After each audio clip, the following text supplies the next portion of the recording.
Just a couple of guys, a couple of microphones, and a heck of a lot of know. It's Football on the Know with Jim and Joe.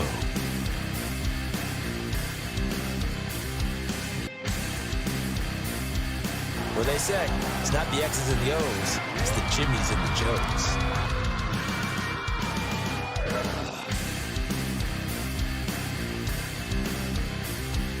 All right, what's going on, everybody? Welcome to another episode of Football on the Know. I am Jim McPhee, alongside of me is Mr. Joe DeCapita. What's going on, know-it-alls? Welcome back for another edition of Football on the Know Show. Woo. Ready to go down to the stretch, guys. I mean, it's already week 17. I can't believe it. We were just talking about this, buddy. Insane how fast the season has gone, how wrong the season has been going for a lot of teams, and how right it's been for some of the teams that are the cream of the crop right now. Amazing. Thanks, guys, for joining us right now. Listen, if you're new to the show, do us a huge favor.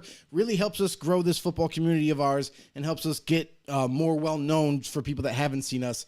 Head over to YouTube, search us up, Football on the Know Show, and when you do, make sure you hit that subscribe button for us. Hit that notification bell to let you guys know when we go live. It really helps out the show. We're trying to grow this thing. We're growing slowly and steady, and we're keep climbing. We're at 755 members on Facebook currently, and then on YouTube, last time I checked, I think we've climbed up from 54 to 76, if I'm not mistaken. We're building this. So family, we're building. Joe. Thanks for joining us. Thanks to our sponsors out there. You guys are truly amazing. You guys allow us to do certain live gigs that we normally wouldn't even be able to do. And as well as we do this to help you guys out to absolutely have a great show to watch. And not only that, the most interactive NFL talk show that's out there. Absolutely, Joe. It's been a great season so far, a great year. Very big season of uncertainty throughout the whole season. I mean, with the injuries that have happened, expectations out of Crazy all these quarterbacks and teams and things like that, and ups and downs all over the place, storylines all over, quarterbacks switching teams, with that's only been with them for so long, things, all over the place. But we really appreciate this wild ride with you guys out there. But the headline, some of the big headlines that hit today were really interesting here. We're going to go over for you guys. Why don't you guys go ahead, join us in the chat here too, bring up whatever you guys want to talk about, then also join in on the conversation about these topics. But don't be shy. Drop it down below. Say hi. Even if it's just to say hi, we'll take it. There you go. Joe, here you go. It's Nathaniel Hackett now fired as head coach here for the Denver Broncos here after only 16 weeks. And again, another didn't make it through the whole season, much like, what we're calling it in Jacksonville, last year. So, I mean, Urban Meyer. Yeah. And then, we've seen Steve Weeks before with the Carolina or the Arizona Cardinals get fired after a full season. But now, again, it usually doesn't happen where a head coach is fired within the season, before it's even ended. So, right. But after that blowout, just loss here, just dismantling of the Broncos here by the Rams here and Baker Mayfield here, just 50-something to say, it was ridiculous. And we talked about it before the show. They beat them physically on all phases of the game. Oh yeah.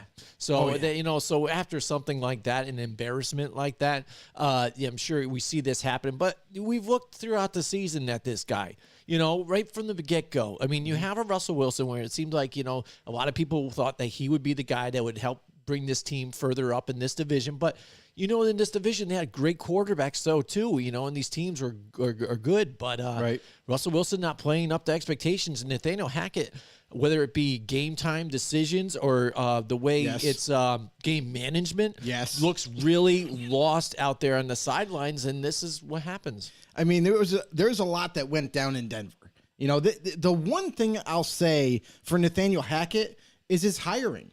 For Denver to choose Nathaniel Hackett over a lot of the other guys that were up for jobs. Eric Bieniemy, a lot of people kind of pointed at him. They didn't wait on him to get out of the playoffs. So, they didn't go after him. They didn't go after Byron Leftwich from Tampa Bay, the offensive coordinator. So that kind of it puzzles a lot of people, me included, in the fact that, okay, you settled on Nathaniel Hackett. So somehow, some way, in the meetings that you had, you guys were so blown away by Nathaniel Hackett's offensive philosophies and his playbook and his plans for the team that you were like, oh nope, this is it. This is the guy. They were so convinced, so they signed him, and there was a lot of speculation about him. They're like, okay, well, he's coming from Green Bay, but Matt LaFleur calls the plays. You know, we've seen this song and dance before. Matt LaFleur calls the plays, not Nathaniel Hackett. So he's never really truly been the coordinator in game time. So there's real no kind of crazy experience there. They still decided to go with him. He comes to Denver, and his offense, his play calling, his philosophy for scoring points just didn't work. And it's not like he came to Denver and like, okay, well, Denver doesn't have much of an offense to begin with. Yeah. No, it was they traded for Russell Wilson. They get this premium vet that was seen by most people. They bring him into Denver, and then they have an okay offensive line, but they have pretty good weapons. They got a good backfield. They got Jerry Jeudy. They got Cortland Sutton. They got some key elements of that offense where they could really take it to the next level possibly and be able to at least score points to go to tag team with a pretty stout defense. But we didn't get to see that at all. In fact, we saw not only utter failure from Nathaniel Hackett, but the Denver just couldn't do everything. Yeah. Yeah, I know, and that's what you saw. And that's, first of all, let me give a shout-out to Derek Debo, choosing it out there. What's up, Derek? That's right. Welcome to the show, bro. He also says Russ is a bum here. He says $250 million for what is what I say. And that's the crazy thing, too, is that contract, right? Yeah. This is the other, like, kind of puzzling move that Denver made as an organization, not even the head coaching move, but put this aside in separate, situations, is they gave $250 million to Russell Wilson, who hasn't played a single snap for Denver, like regular season. Yeah. And they gave him a 5-year extension, $250 million, thinking he's going to be the savior. Yeah, without and then stepping on the field. This year, we see his lackluster play, and, call it what you will. Some people are going to argue that it was the play, the offense. Some people will argue it was the play calling. It didn't fit well with the team and with Russell, whatever.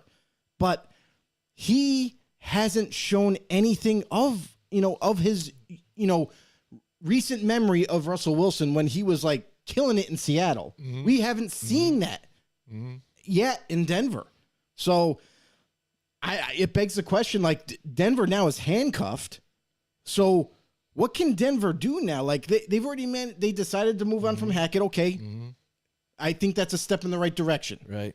But now what is your exit strategy now? What are you going to pursue? Are you going to pursue a guy like Sean Payton, who's starting to assemble his own staff quietly behind the scenes and in hopes of landing a job, which he will have no problem getting one. But it's a matter, he's going to decide where he wants to go. Absolutely, through that contract and everything. But it's kind of funny, too, because people have already kind of tried to draw lines there, too, especially because he's got Vic Fangio now, seems like, on his coaching staff with him, former head coach of the Broncos, too, as well. So it'd be hilarious if, Sean Payton comes, but then bring Vic Fangio here as the defensive coordinator. But why wouldn't you bring in one of the best defensive minds in Vic Fangio? Bring him back.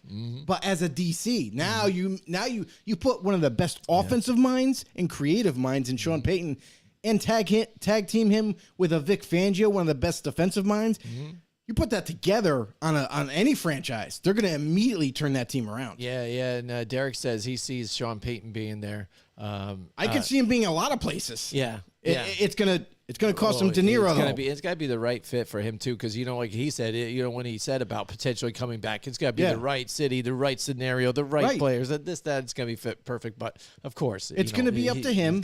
He's going to have his pick of the litter. Yeah. But it's going to be hand in hand. Like, it's going to be the right situation for him, and at the same time, you got to pay the man. And he says, or Indy, but I don't know. Indy, again, I don't think that's a situation here, too, because what are we looking at in Indianapolis? It looked like they were a team that were kind of just missing that quarterback. But now, I mean, when you've seen the way they've played all together on all kind of phases of offense, defense, they don't look good all together now. So where are they? Currently right now, I'll tell you right now, I'll say this. despite missing Darius Leonard, despite missing some defensive backs that they had healthy before, last week that defense played not only really tough, but they kept their team in the game for as long as they possibly could. They played great, actually. The Colts, if you remember, not too long ago, 1 year, 2 years ago, that defense was seen as a top 5 defense. And with less talent, they have more talent now. So I don't think it can be changed very quickly. I think they need an offense to go with it, and that's what they're missing right now. They have Jonathan Taylor. They got a stellar running back. They got to figure out who their quarterback's going to be still. The jury's still out, whether that be going to the draft finally and draft one instead of trading for one, or finding maybe there's going to be quarterbacks available this year. I mean, if nobody goes, we know this isn't going to happen, but if nobody goes re-signed, this year's quarterback free agency crop, it's not looking terrible. I mean, Geno Smith is due to be a free agent off the top of my head. Tom Brady's due to be a free agent. So, let's say the Colts get Tom Brady. Yeah. And Sean Payton goes there. Oh, yeah. I'm probably like your I options, understand. you know, I understand. Guys like you, guys like you, guys like me that have watched Brady for many years. We're starting to see a little chink in his armor. We're starting to see his arm kind of become a little bit more weaker, a little bit more fragile. But he is still smart as ever. He's still accurate, short to intermediate. He can still probably get the job done, but he needs help. And for the Colts going forward, if they were to land a Sean Payton, I think that he could, and Vic Fangio, mind you, I think they could quickly turn that Colts team into a real contender, but as long as they address the offensive line, because it's not so much the interior of the O-line, it's more the tackles that need to be upgraded.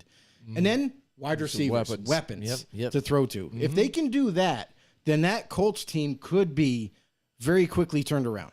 Yeah, he says, Derek says, draft a quarterback and get Brady to teach him. Yeah, you could. Agreed. We'll see what the situation is here, but again, For sure. will Sean? Does that seem appetizing to a Sean Payton? Will he decide to want to do that route? I mean, you go there with Tom Brady, sure, maybe that, and you do grab a few weapons. Maybe you're set to try and make some sort of a run, but. And what, grab the quarterback now? What, you be that guru to try and groom him like you did with the Drew Brees when Drew Brees came over there? Well, I can maybe see that. That's the only way it's kind of enticing to him if he likes to do something like that, he did before, but still ready kind of to win to do that, because it seemed like before when he said that he might come back, it had to be like, I'm going in to try and go get another championship. I'm not going here to kind of rebuild a franchise again. But that's because when you look at that Saints team, that Saints team was built to go win a championship. You know, so that was the only reason why he was considering maybe coming back and making one other run. It was going to be without Breeze, but he was at least considering it. SWB Pro is in the house with us on YouTube. Welcome. There you go. He says Steelers or Ravens possibly here. So if he's talking about maybe going for Sean Payton, I don't see well, the John Ravens Harbaugh's not getting Harbaugh's fired up there, and Mike Tomlin's not getting fired. Yeah, it doesn't seem like that either. So maybe he's thinking too. Maybe that's where Brady might go. For a quarterback situation, because that would make more sense. You got two streams. LOL. Yeah, maybe. Okay. And the maybe that's what he's thinking too, the Tom Brady situation, because Tom Brady may be going into Pittsburgh because cold weather too. He could play there. Not sure what's going on with Kenny Pickett. If he's really truly going to be the guy for them. Mitch Trubisky isn't something for promise, them. Though. Yeah, but Tom Brady could play there under Mike Tomlin too. Good defense, that would work. Probably weapons too. And Ravens again. Lamar Jackson hasn't been the best quarterback for them. It's been the offense tooled around what he does. Right. And then J.K. Dobbins and every a couple other running backs too, RPOs run and all by that. committee here. For them, that probably makes sense. And I think he just reiterates here, says Brady and Pitt. That would be pretty cool. See, that's what we're saying here. That's what he was getting at, not the Sean Payton thing, more like the Tom Brady. Where does he land? Because again, a lot of these analysts are saying that too. He is coming back next season. He says probably he is. Not with Tampa Bay. No, he's not going to stay with Tampa, I don't think. And that's the He thing says, too. quick, in my opinion, Pickett is showing potential. Yeah, Pickett is showing potential. That is the reason why Pittsburgh won't go after Brady, because they see positivity in his play. They see things that they like, things that they didn't have before. Because if you remember, the Steelers especially, they had Big Ben forever, right? That they had a long winning tradition with Big Ben as a quarterback, but a guy that's not seen as a mobile guy, a guy that does not challenge you with his legs. But you right now have Pickett. Pickett is definitely one of those guys where now they have something they never had before. A guy that could escape the pocket and maybe take off if he wants to or has to. And he is still able to deliver the football as well. So they got a little bit of a dual threat quarterback now. I don't think they're going to move on from that just yet. Mike Tomlin loves it, by the way, and the way this offense is kind of starting to come together. So for a franchise to kind of go, well, we drafted this kid, he's starting now, and now all of a sudden, we're going to bench you because we have Brady, and now we lose two elements to our game. So I don't think that's going to happen. It's an idea. I like throwing out crazy ideas because it's fun to talk about. Oh, yeah, absolutely. And then for the Ravens, Ravens are all in on re-signing Lamar. They do not want him to leave the franchise. Trust me. He has been too important to the way this offense is run. And yes, they've catered it around him since they drafted him. But right now, let's just say, for example, if Lamar ends up leaving, if they try to trade him, whatever happens, somehow he leaves the Ravens. Let's just say that happens. Now they need a plan. We need someone in here now. Let's say they bring in Brady. Now they're going to change the whole offense again. Yeah. No more running ability from the Yeah. quarterback. Yeah. It's a pocket quarterback now. It's traditional. It's like when Flacco was there, pretty much. So a lot of things have to be changed. So when you make a lot of changes in one offseason, sometimes it's way too much to the point where you can kind of keep the winning ways going. You're gonna have some bumps and bruises along the way, and sometimes it's such a inconvenience to the point where you're going away from completely what your offensive philosophies were, and it's stunting your offense instead of helping it. So two really big changes like that, I don't foresee happening. But if we take a look at Brady being available, right?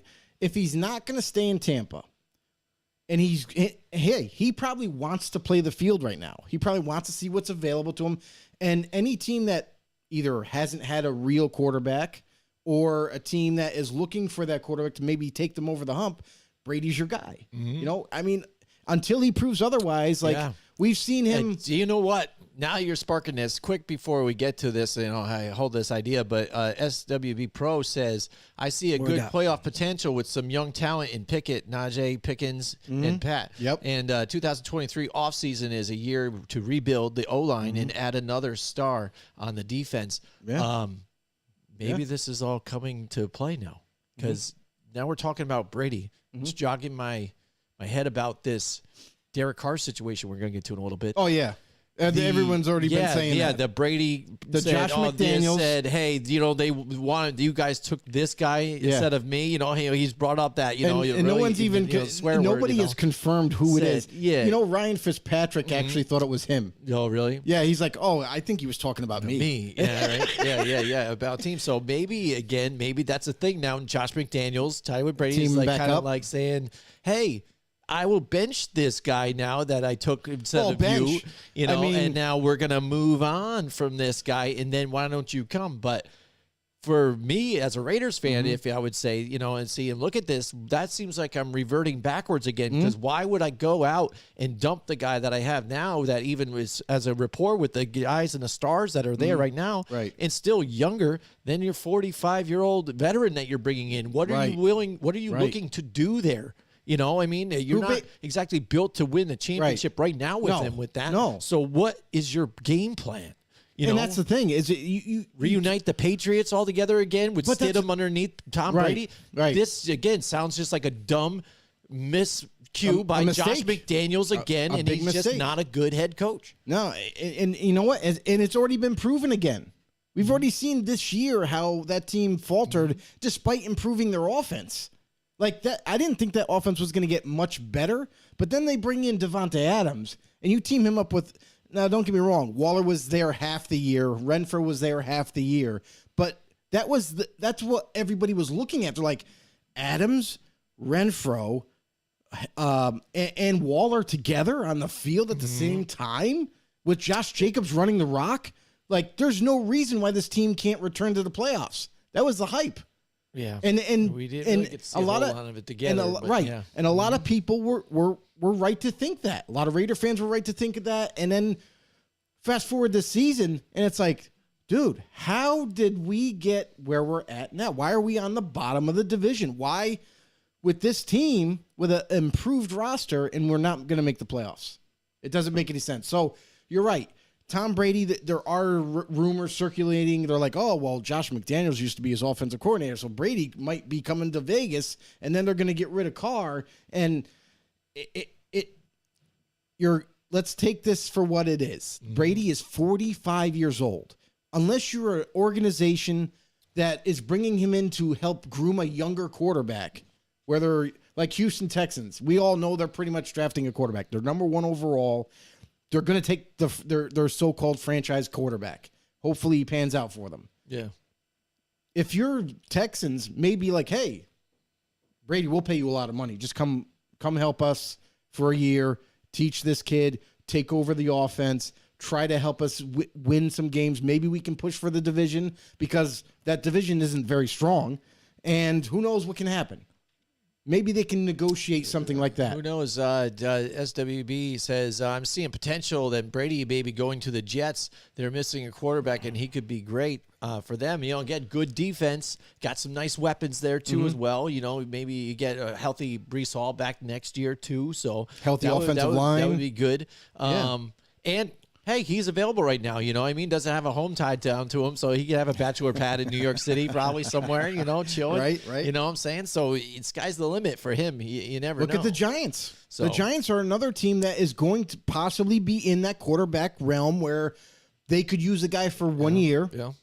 You know, and they're going to draft someone again and maybe groom them. There's the potential for a lot of things to happen are going to happen. Right. And the quarterback carousel that is the offseason is going to be the most unpredictable and eye-opening that we'll see. Yeah, and you said it earlier when we brought it into the whole thing. Yeah, just to think about it, this offseason with quarterbacks is going to get pretty crazy. And during the season, it's been kind of nutty with the way guys have been going in and out and being traded, injured, starting, not starting. So benching, it's nuts. It's crazy. It is we appreciate crazy. you guys out there with the comments. Absolutely, keep them coming. I want to thank our sponsors out there. It was at least Paul Perry Kitchens right now. Paul Perry Kitchens on 115 Freeman's Bridge Road in Scotia Glenville, New York. Not only, you know, did they have two, locations there, but they've milled it all into one. So now you can get your custom kitchen done, your closets and your bathrooms too, as showers all together, all in one place. Glass repair. That's right. They do it all, Joe. So go in there, talk to one of their custom designers here, get your kitchen, your bathrooms all set up to there, whatever you might need there at 115 Freeman's Bridge Road, or check them out at paulperrykitchens.com. All right, guys. Thank you guys so much for chiming in. Listen, keep dropping those comments. We'll get to them. We'll give you a shout out. Listen, this is what it's all about, to kind of feed some different angles of ideas, opinions. We just got to start talking. We just had the Brady conversation after Nathaniel Hackett started. This is kind of, this is what we want. We want some, feedback, so that way we can kind of bounce off different ideas, and it sparks some different conversations. So this is fun. Let's go. Absolutely. So this is what we kind of brought about here too in this one, and it's the Vegas Raiders are benching Derek Carr for the remainder of the season now for Jarrett Stidham. Yes. He will get the start here now, Joe. And it's been, they have been asking the players here, what their take is on this whole thing, what's going on. It's been questions about why they're doing this. Are they moving on from Derek Carr, with this whole thing? Does this mean after this last game, with the multiple interceptions or turnovers, that they're just done writing him off? And now what's the game plan? Is it the Tom Brady game plan there, or what is it? We don't know. I know there is a clause in his no trade contract clause that says the no trade clause, but then also about an injury at the end of the season. He's got to get the rest of the season covered for that. So does money come into play here on this one? It's a tricky situation here with these guys, and this is your team, which you're very passionate about. was it? SWB says, "LOL." The true question. It's before that. Oh, is it Before that. what? Will they remodel a sex dungeon asking for a friend? Oh yeah, with cooperative kitchen. Yes, they probably will. They would definitely do They that will. for They you. will definitely do that. So how about that? What's going on, Paul? Welcome to the show, brother. It's been a while. Yeah, absolutely. Shout out to Paul Manny in the house. Yeah, definitely. Listen, that was a pretty good one. But Yeah, right? I mean, honestly, Way to like, be open. That's this like is the that's crazy. like that State Farm commercial where being too honest or whatever. A like little it's too like, honest. Yeah, well, they Yeah. remodel my sex. But that's Alright, the go thing ahead. is, like, all these different situations that are about to open up and about to explode into the offseason. We have the Nathaniel Hackett firing. Now, what's Denver's? You gotta feel that Sean Payton has to be in the mix for Denver. He's going to be the most sought after head coach candidate there is this offseason. And it's not going to be just Denver. He's going to have a ton of teams that are going to be interested in hiring him. Whether it be, I'm saying even if a coach is still there and they haven't fired him yet, like an upgrade. He's going to be an upgrade regardless of how you look at it, unless you're the Chiefs with Andy Reid or something like that. But there's tons of teams that are not only looking for coaches now, but also the quarterback is always that elusive position no one can get a grasp on. So lots of changes. We hear now with the Raiders moving on, they're benching Carr for the last 2 games. It's been announced. It's for the rest of the season. Carr has said that he's taking time away from the team, which is a big statement. It's not like he's going to be there to like, hey, guys, I'll be at practice and stuff still. But no.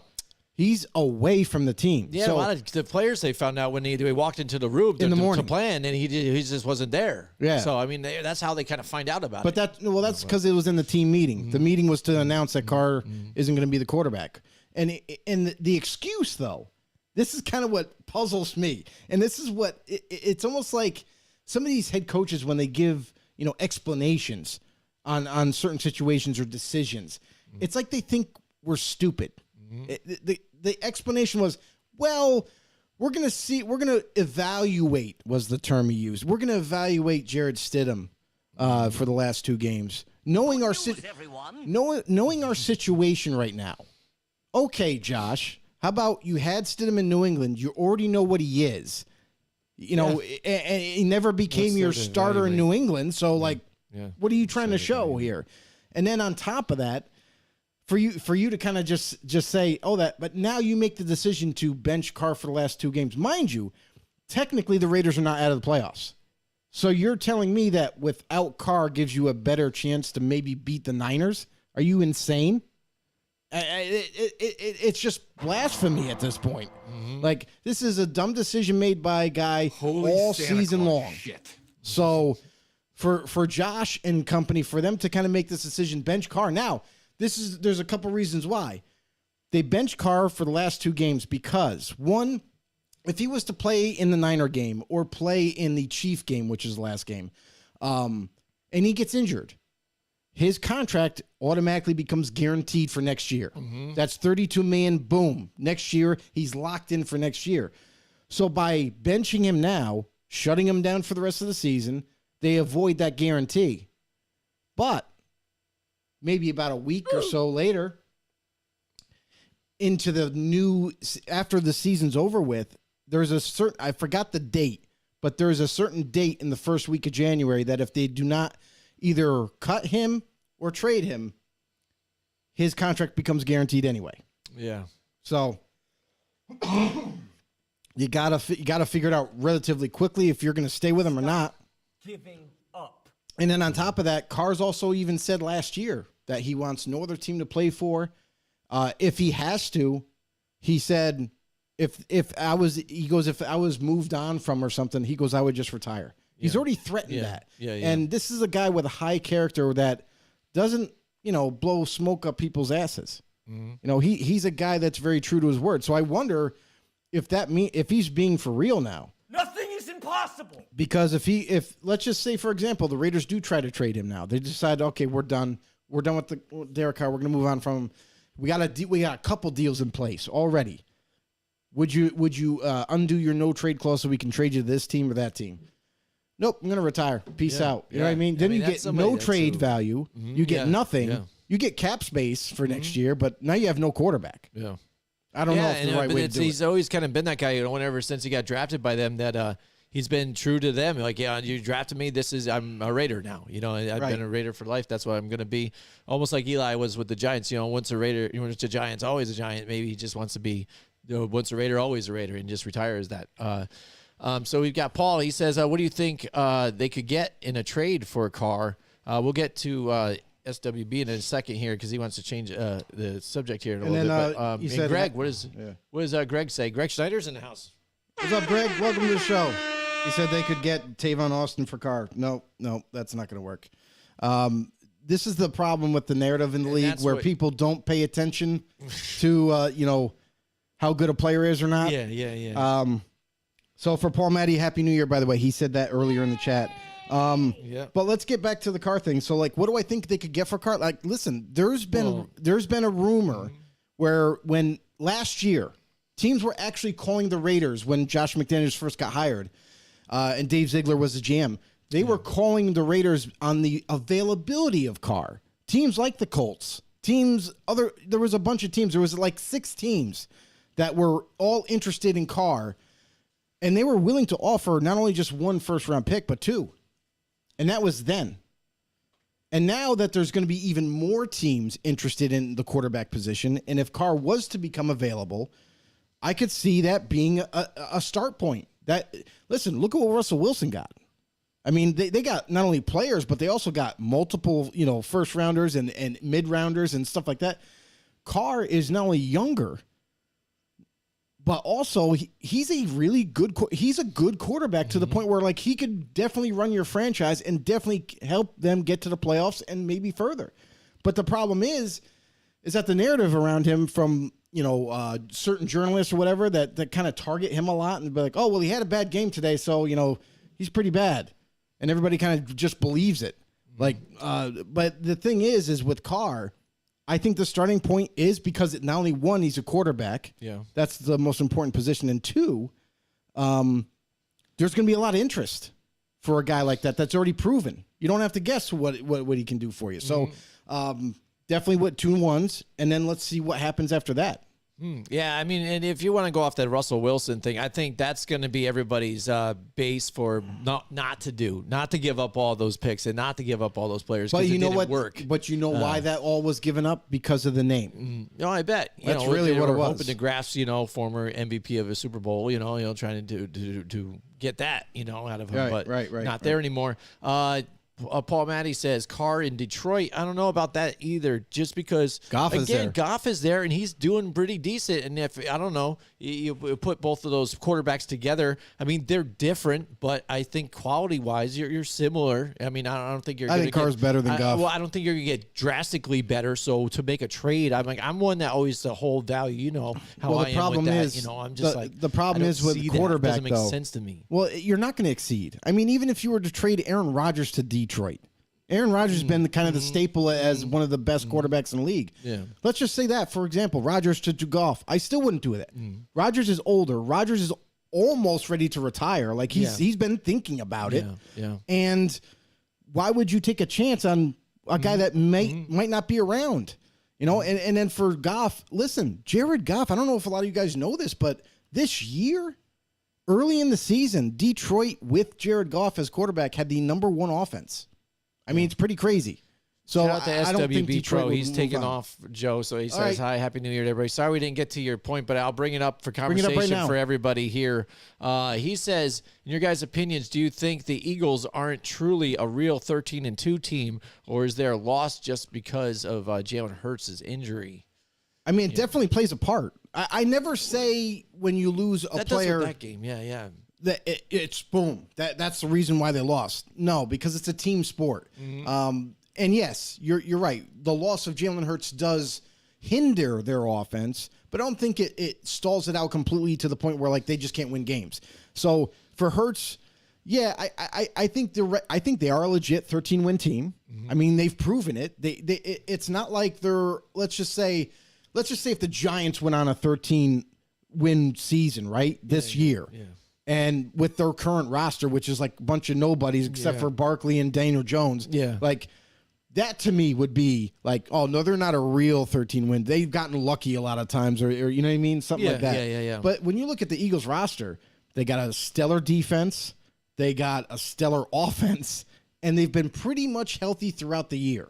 So I do believe that they are a legit 13-win team, and they are going to be the toughest outs come playoffs. Yeah, Paul Matty says you can't fake 13-2 in the NFL. Yeah, and again, luck only gets you so far, and a bunch of different things. And that's why there's a question with what's happened with the Minnesota Vikings too, and how they've pulled out for sure. Victories. A lot of close margin victories.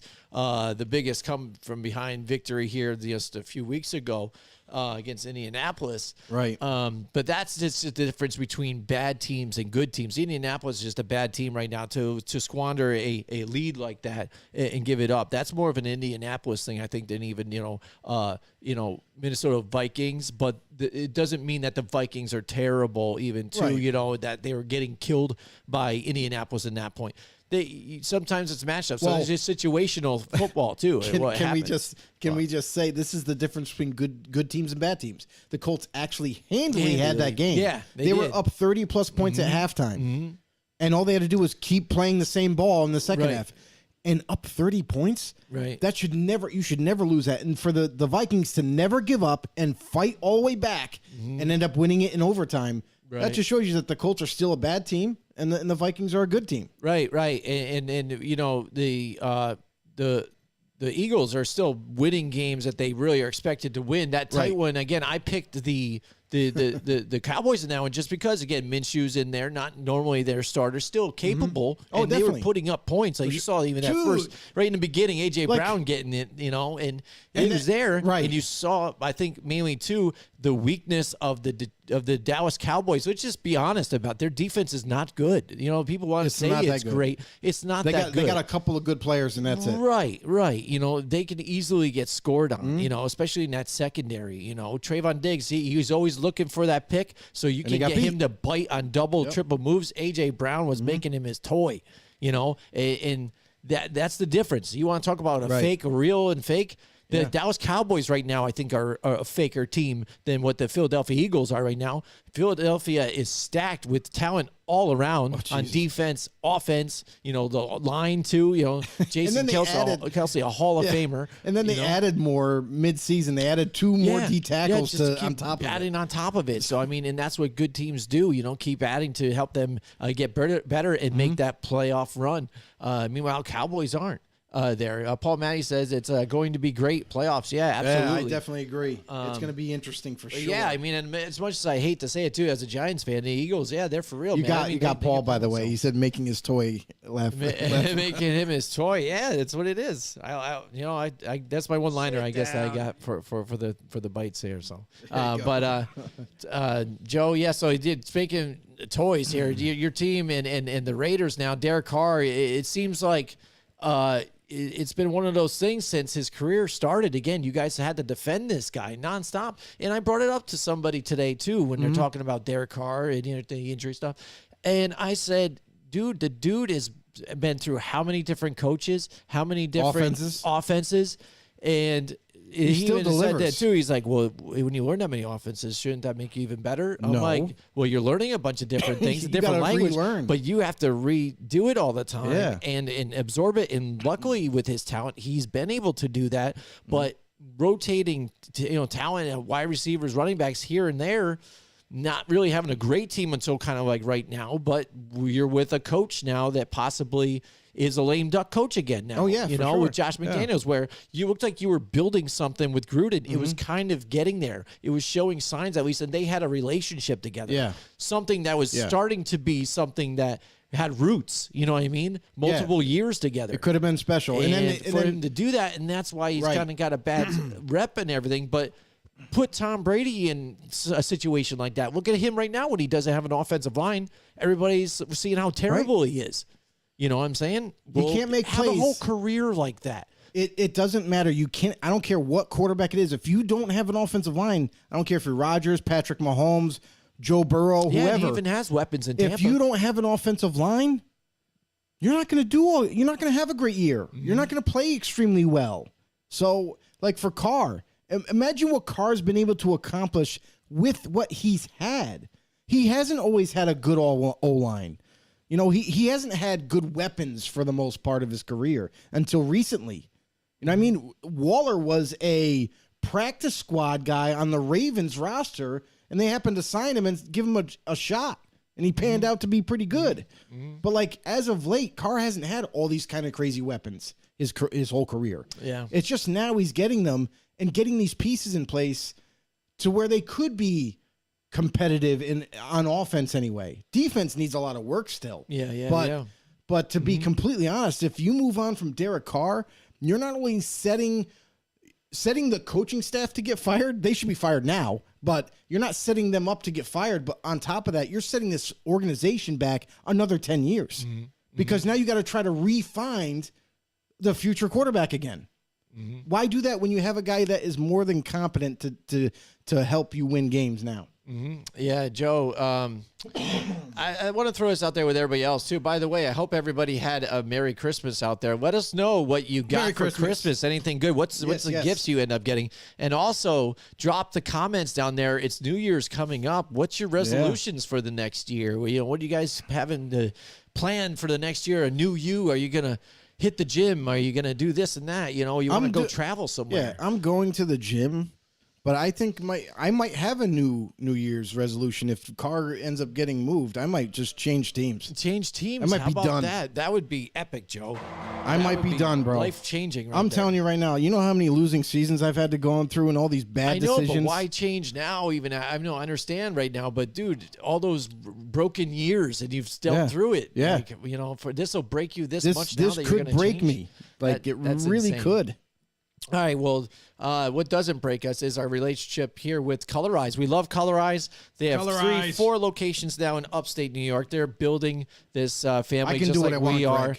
And absolutely. The paint professionals, not only are they your local Benjamin Moore dealer, but being an independent dealer too and ownership, they specify in almost everything paint related too, Joe. And talk about supplies. You know, I go there for my paint and hook me up there and get the gallons of paint that I need.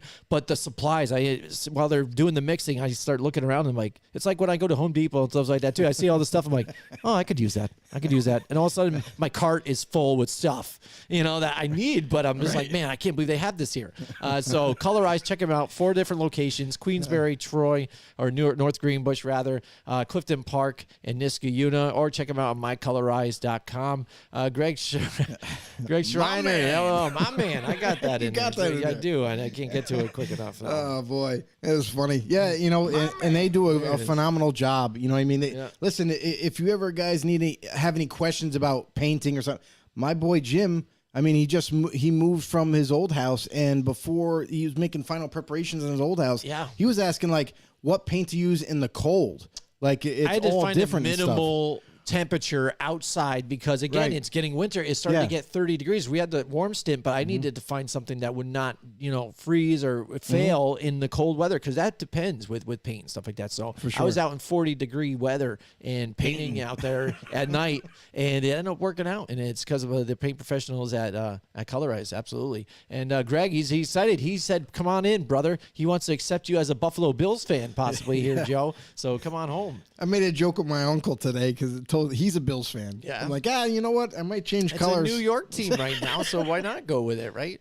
We'll see what happens. We'll see. Absolutely. So, we're talking about the things that are going on around the NFL. Craziness. Keep this stuff out there. Again, New Year's resolutions.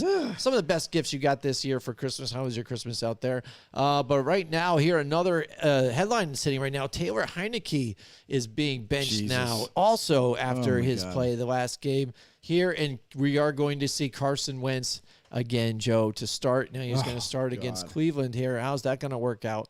We already know how that's going to work out. Yeah. Listen, right. I talked to a Washington Commander fan today, and he was just so dejected. Like, he was like, why? Why would we turn to a guy that was losing games for us, gets injured, and then here comes Taylor Heineke and wins games for us to put us back into contention, to put us back on the right path, to possibly make the playoffs? They're right there. They could just lock it up. I think if they win I think if Washington wins this game, I think they're in. I'm not 100% sure, but like I know the Giants are. The Giants need to win, they're and they're in. So they might knock out the Commanders if the Giants win because they're right around. Because right now, I thought they're still in the wild card, like even they're Washington. So, but yeah, like I mean, and that's the thing is like now you decide now, like okay, Ron Rivera, like what are you doing, bro? Like this is a poor decision. You're taking a guy who's been winning you games that got you right back in the hunt. And now you're going to say, oh, well, Wentz, we're going to give him another shot at the end of the season when so much is on the line. Like, this guy has not proven anything but lose. Make bad decisions in games. Turn the ball over. Now you're going back to that? Oh, man, I got to say, if Carson Wentz goes in to start, exactly. And that's probably my friend there that was like, But my thing too is if you make this decision now, you have to pay for it because if Carson Wentz goes in and then you lose the next 2 games or even just next week and then you're out, Ron Rivera, you got to be held accountable. Ron Rivera, you deserve to get fired now.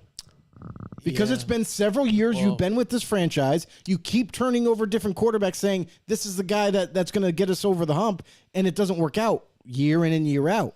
Perhaps, again, I think there's a different questions here with Ron Rivera, and depending on what's going on with the quarterbacks. Paul Matty says, why doesn't Heineke have a Heineken endorsement deal yet? Yeah, that's what I'm wondering. That is a good question, too, as well, man. Very good question. That one? It seems like it's right there in the name. It's there. It's so easy, right? Yeah, absolutely. But Ron Rivera, again, remember when, when he was defending Carson Wentz before. He's like, I'm the one that went out and we had to go, said we had to go get him and stuff like that. But then in the midst of everything, you already had a Taylor Heineke, which is kind of your guy you brought from Carolina before, and he was working out for you. But then when you made the switch, it was working again. Yeah, the team was behind him, all the players. It seemed like it was the right move.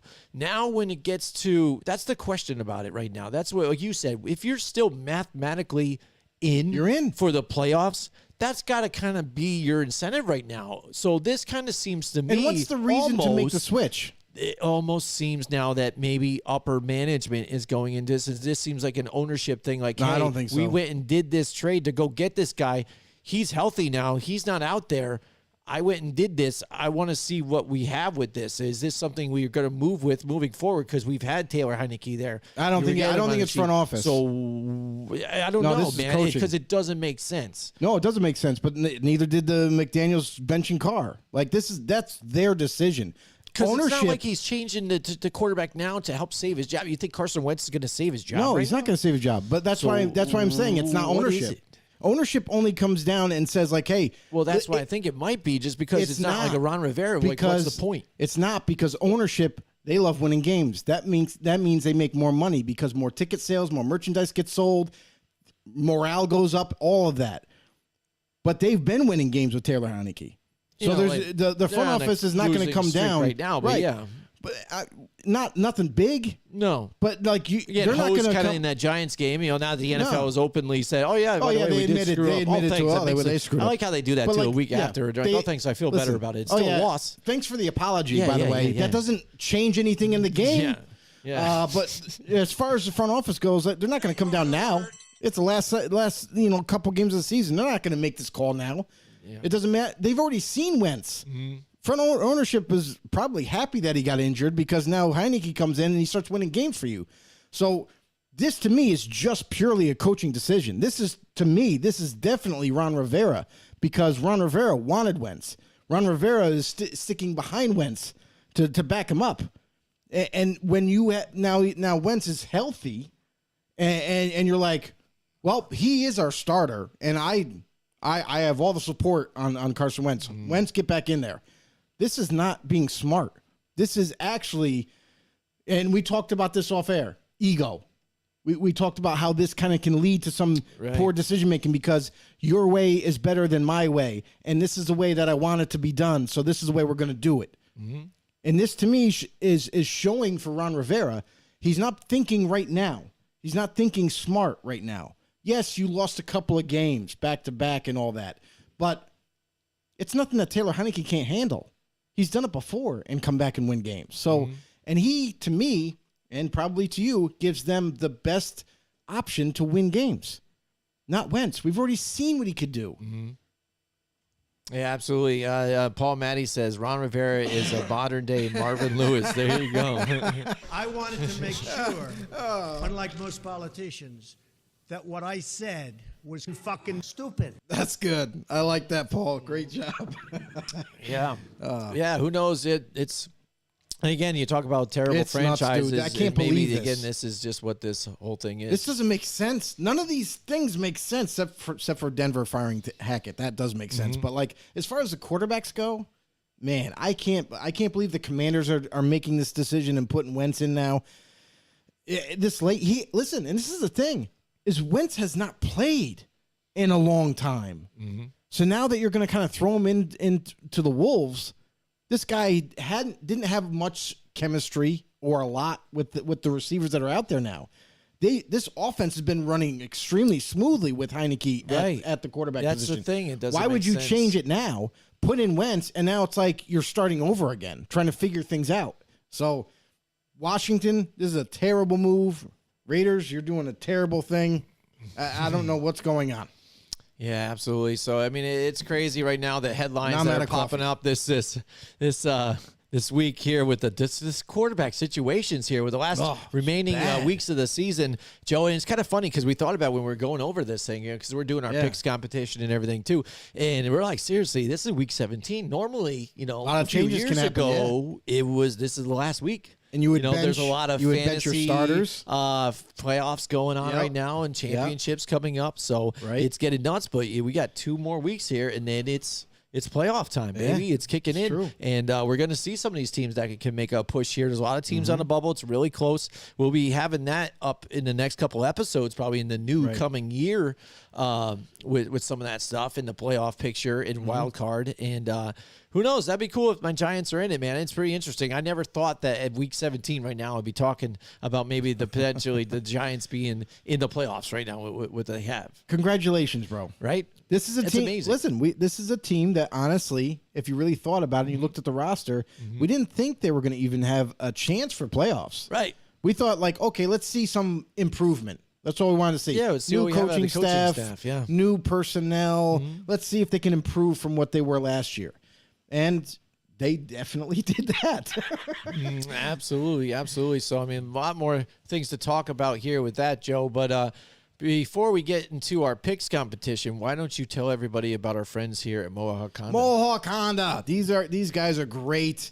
Listen, if you need to buy a car, if you need to even sell your car, a lot of times you can go to our boys at Mohawk Honda, and they can help you get more value than what you would normally get for your vehicle. Not to mention, let's just say, they know a little bit about negotiating. They can help you guys out. Any kind of questions you have, about the different vehicles that they have in their inventory. They're happy to help you guys out. Go down there, see our boy Scott Moynihan, the GM, everybody down there, Greg Johnson. All those guys are down there to help you guys. All the staff are great. They make buying a vehicle extremely easy to buy, almost seamless. Head down there and listen. Now's the time, just like any other. Like it's winter up here in the Northeast. Now's the time to go and maybe buy that Ridgeline. Go ahead and buy that Pilot. Go ahead and buy that Passport. Like those 4-wheel drive vehicles to get you through the winter. It's almost a necessity sometimes. But head on down there, Mohawk Honda, where they always go out of their way to please you guys. That's right. That's right, Mohawk Honda. We love our family at Mohawk Honda. Joe, Christmas time, too, they're always giving, too. They have all kinds of donation things to go on and things. They're always posting on social medias, but we love them. So, yeah, Joe, it's the picks competition. It is now. It is getting close. Week Here it is. 17 already, guys. Yeah, I gained the game back, and then I lost it again. So, here we go. 2 games down, but we have one. Here you are, 149.87 and 2. I'm 147.89 and 2. Yes, sir. We do count ties here. A lot of people have asked about that Yes, on I know that's been a hot topic. Facebook and Do stuff. you- And And I want to ask that for anybody that's still in here. Like, let me ask you guys: do you whenever you do picks or whatever, like, do you count the ties of games as wins, losses, or just a straight up draw? Yeah, let us know there in the comments. Absolutely. Because that was a pretty hot topic, that episode. When that got brought up, everybody was kind of chiming in. Yeah, they were. It was funny, the difference that we got from a different bunch of people. And Nathaniel, I almost said McQuirt. Nathaniel Hackett, Nathaniel McQuirt. Yeah. He said that he counts even ties as just losses. I'm like, Okay, which I so don't get, Paul says that he counts it just as a draw, as a tie. Yeah. Okay. Yeah. You know, and that's the thing too is we also count it, Paul, as a tie. We just count it as a tie. So like whenever we do our picks, if it's a tie, it's a tie. We know that some guys think that it should be counted as a loss, but it's like, why? You didn't lose and you didn't win. Yeah, I don't get that either, So- too. I always see it's a win or it's a draw. But yeah, here we go. This is what it's for here. This thing's full of there liquor. she is. That's what it is. Like you see the boy. size of it compared to my hand and my head. It is very large. I lost last year. I drank this thing. Joe lost a few times, so we're there. So it's going to be close again. It's going to be very Couple interesting. times. A lot of people like the drinking show. They do. Out there. It's a lot of fun. I'm sporting my Phil Mickelson look right now, Joe. I got my hat and I got my longer yes. hair going on in the back. I've been growing It's my the hair wrong out. season, bro. Yeah, I know, right? I It mean, is the unless wrong you're season down right now, south. but If you're down Yeah. south, you could probably pull it off. He goes, a tie is like sex with a rubber. Oh my shit! Are y'all fucking serious right now? Like, is this for real? Oh, Paul, you're a funny Paul's dude, got it bro. all tonight, buddy. He's got it all. Oh, I love it. Oh, Paul, Yeah, so man. glad you're here. Yeah, buddy. Oh man, That is Sex funny. with- Has he been? He's got to be Listen. drinking tonight. Listen, if are you not entertained? Do us a huge favor. If you're new to the show, help us out. Search us down up on your anywhere. knees and tell me you love me. Anywhere you search us by over on YouTube. Football on the No Show. Once you get there, hit that subscribe button, hit the notification bell, let you guys know when we go live. And as well, you can also take us on the road with you. Anywhere you go, anywhere you get your podcast, iTunes, Spotify, you name it, we're there. Make sure you hit a follow. Help us grow this football community. And if you want to be interactive, you know what you got to do. You got to head over to Facebook or YouTube, become a member, become a know-it-all, drop the comments down below. Number one NFL talk show that's interactive. He says Foster's Big Can. Foster's. I haven't had Foster's in a while. yeah. I was rather upset when somebody, I think, told me that it's not really Australian beer. It's or not something really, like that. yeah. Yeah, they're really upset when you go to Australia. They and you lied have to me. Foster's, you know? That is one of the things that is funny when you go to certain countries and you learn their things, you know. Oh yeah, for sure. About that stuff. I know down like Mexico, Puerto Yeah, we Rico, go, yeah, with the like Coronas up are here, not their Corona deal. is like a big thing, but down there it's not Corona. It's not Yeah. even called Corona. It's called Sol. Yeah. It's SOL. Like Yeah. it's crazy. Yeah. So it's like that's what they drink down there. Yep, absolutely. But yeah, here we go. Picks competition. We showed you the thing. It's 2 games behind here. Let's get the music let's go. rocking and rolling Let's here. get- But we let's got get into tomorrow this. night's game here, Joe. And it's Anybody the that's Cowboys in anybody Tennessee. that's still Yikes. hanging around, make sure you guys put your picks right in the comment section down below as we go. All right, so Dallas, Tennessee. Yeah, this is still, a shocker. now they're going to be without Derrick Henry, but still without Ryan Tannehill, and you see the difference there. I thought they might have done enough here with Malik Willis, but just couldn't get it done. But Dallas, They looked. they're I'll looking say pretty good this. right now, so I'm you gonna know, go with them. with Malik Willis and Derrick Henry, they did a better job this time around. You know, kind of like managing the game for Willis and not asking too much of him. But again, we all know he still needs further development. He's not ready yet. So maybe another off season. Maybe let's see what happens next year. Yep. So I've got the Dallas Cowboys in this one. Yeah, I mean, for this one, it's going to be pretty easy. You don't have Derrick Henry. You don't have Ryan Tannehill. You got a rookie basically trying to take over and help run the team. It's not going to be enough for me, even though it is in Tennessee. I got the Cowboys. All right. Next up, the Arizona Cardinals and the Atlanta Falcons. Man, what to take out of this one? Again, it's just because the teams are just. Yeah, they're not in win mode right now. So, what do you get out of this whole thing? And that's the thing too. Is I think what was it? I think it was a Cardinal game that it kind of got brought up. I don't know who was calling the game, but they kind of brought it up and said, so what do you expect from these two teams that aren't really necessarily like the Cardinals aren't necessarily in for anything. They're not playing for anything, But you know what? The guy said, listen, they're all still getting paid. They're all still getting paid to play and to win games.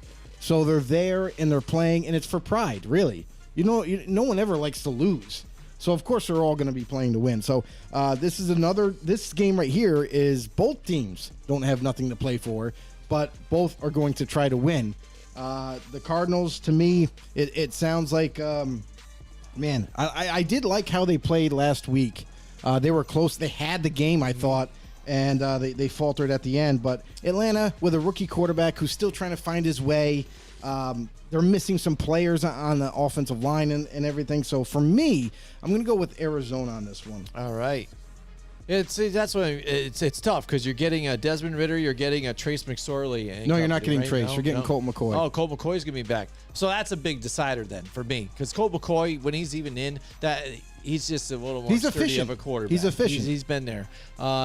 Greg Schreiner, he says Cowboys in the Cowboys game, and Paul Matty says Falcons. Oh, gotcha. Schreiner, he says Falcons to himself he's leaning on. But I think I'm going to go with Joe, and we're going to lean to the Arizona side on this one. We're visiting. Yeah, there we go. This year we can't do too many home games right. here. Chicago Bears.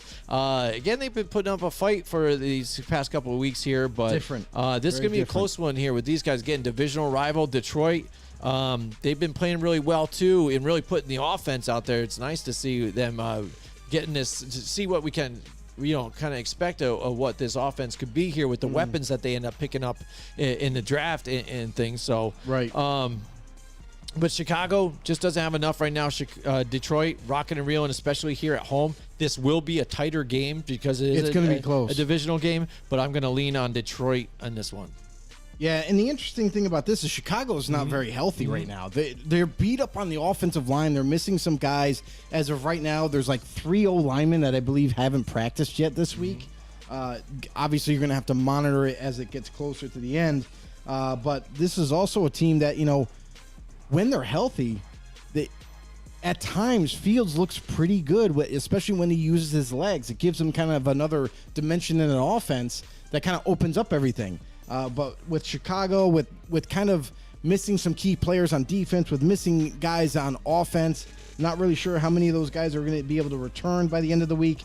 Detroit, which was once a very hot team, ends up losing last week in a very disappointing loss. Detroit at home. I'm going with the Lions and Jared Goff in this one. Here Greg says, I like Detroit to bite kneecaps. Paul Matty likes Detroit too as well. So here we go. We're on the Detroit train. Oh, geez. Right. Next one should be easy. Oh, here. Denver Broncos and Kansas City Chiefs here. And yes, Kansas City is still playing for something. They are still trying to get that number one seed that keeps eluding them. They're hoping the Bills kind of trip up and lose a game. So then if they could win, they might be able to leapfrog them. So, yes, they're still playing for something. Denver, not so much. Yeah. Denver, it sounds like Russell Wilson is still going to start. They didn't decide to bench him. So, have they even decided an interim coach at this point, too, for these guys, for the Broncos? Even announced, but it's a nobody. I don't know. It's one of the it's staff members. Like it's not one of the guys that work. Equipment manager. It's not. They didn't call up Jeff Saturday's cousin and say, "Hey, you want to come head coach for us?" But guy who had a beer with Peyton Manning. Yeah, right. He was at a bar one time at McGeary's, I think, and he sounded like he knew a lot. Yeah. Anyway. Denver, Kansas City. This is easy. I'm going to go Kansas. Kansas City is not only home, but they're also and they got something to play for. They got something to play for. They're going to easily win this game. I don't think. Now, when I say easily, it is a divisional game. We've seen this game happen before, where Denver actually played right with them, and remarkably was within a touchdown of possibly changing everything and actually upsetting Kansas City. So, but I still believe in Kansas City is going to be the difference. All right, here we got the Miami Dolphins and the New England Patriots. This is a really good matchup. I like this matchup just because, again, New England's still in the mix of things. Miami on that downhill turn, but they do have Tua in the concussion protocol here, which kind of makes this game less appetizing. He's ruled out. The whole thing. He's just ruled out. Yeah, so, I mean, that's bad for them just because, again, that would have been the matchup here to see with these guys here. Teddy Bridgewater is going to be the starter.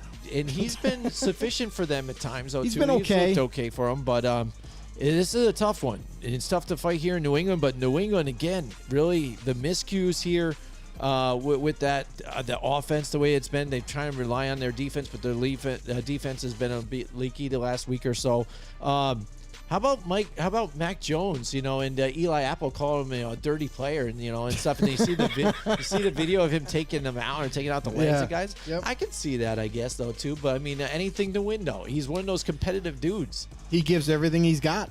And he doesn't back down from nothing. So any challenge, he's all up for it. This game is definitely interesting, but I would be more towards Miami if they had Tua.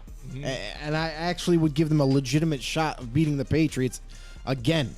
But in this New England game, because they don't have Tua, because pretty much Patriots are pretty healthy.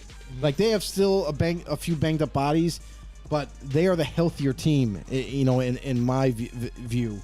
So I'm going to go with New England to kind of beat the Dolphins at home and keep their playoffs dreams alive. Wow.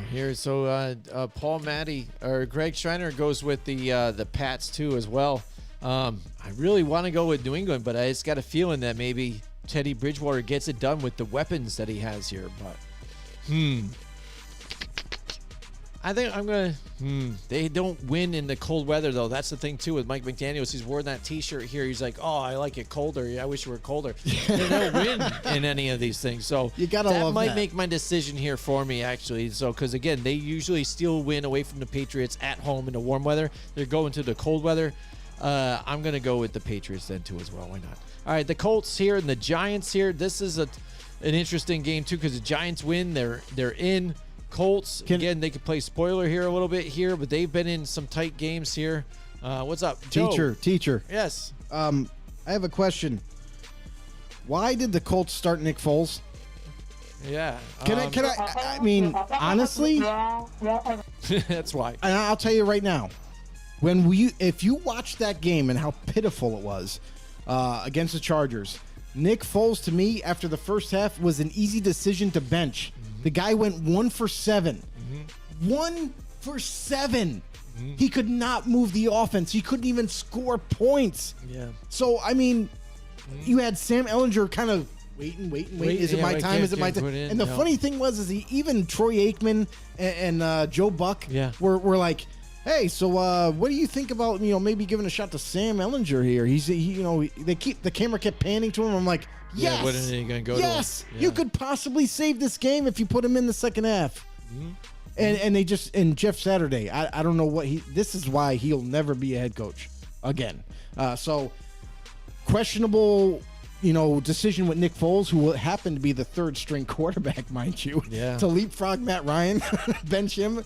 It was just crazy. So because of Jeff Saturday's decisions, because how poorly the Colts are playing, I'm not buying. I cannot fathom Nick Foles starts again. But if he does, I think the Giants are all in on getting this win because they need the win to lock it in for the playoffs. So I got the Giants at home in this one.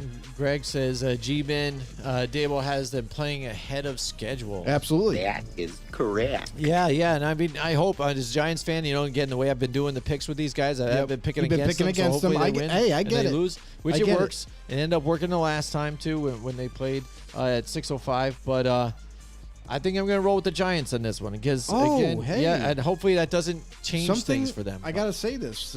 There is a player that you guys just signed off a practice squad from the Lions, and Gerard Davis, linebacker. Ooh, yeah, okay. I really like that signing. This is a guy, I don't know, for whatever reason, he's bounced around a couple teams, but he definitely has potential.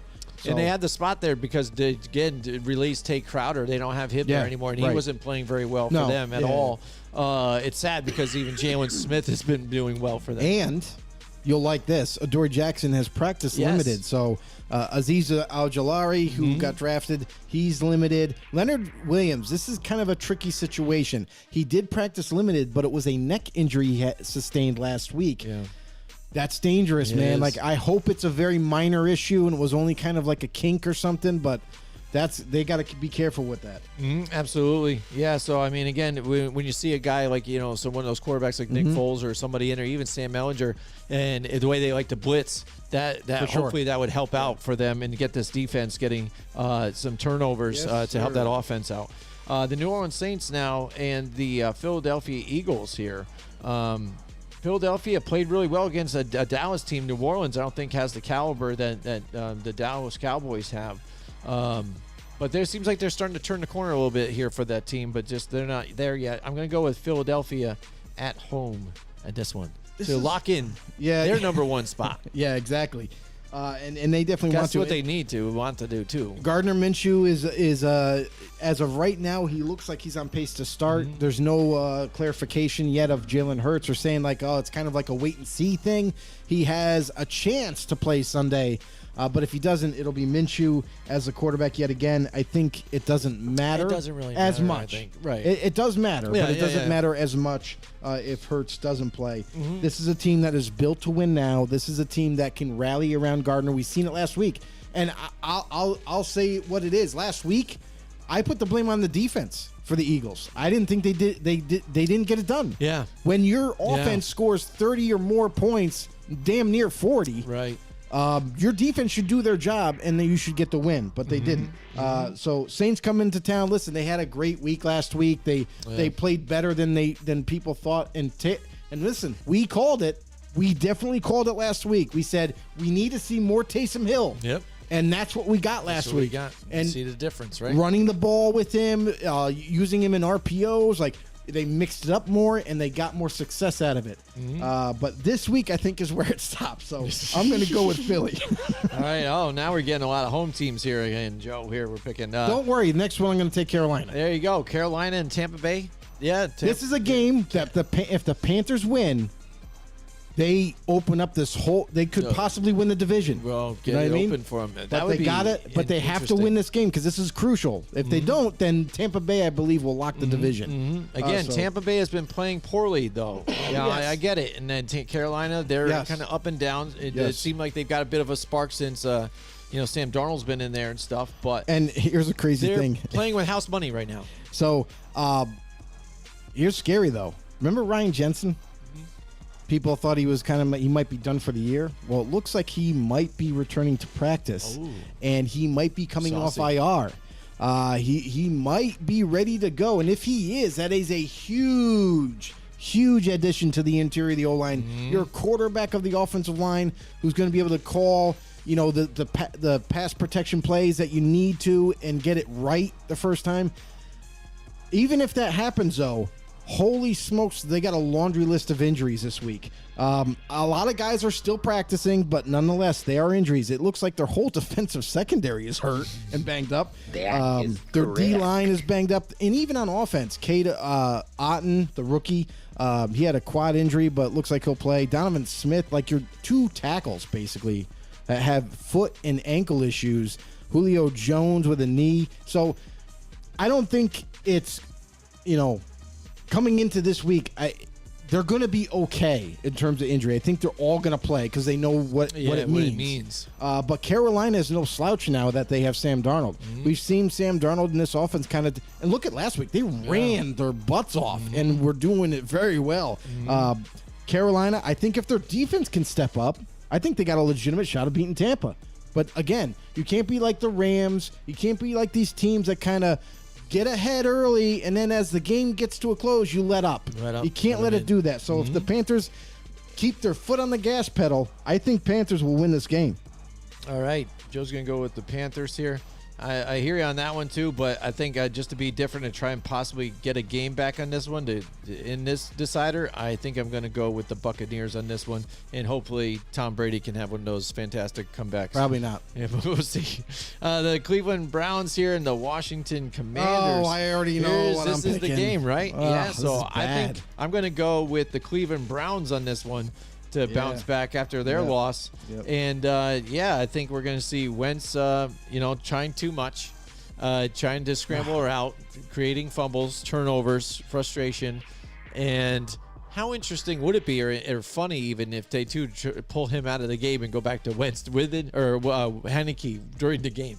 I mean, that would be hilarious. Listen, I think But he should. It could happen. Maybe If anything, it is when you're talking about playoffs implications. If anything, he should have a short leash. should do it. It should be the first half to see where you're at on offense. Right. If you can't get it done, then put in Heineke in the second half and let's see what. Listen, he's done. He's pulled off some pretty big wins and comeback wins before. So are you going Cleveland on this one? Or are you going? Oh, absolutely. I'm going Cleveland. So okay.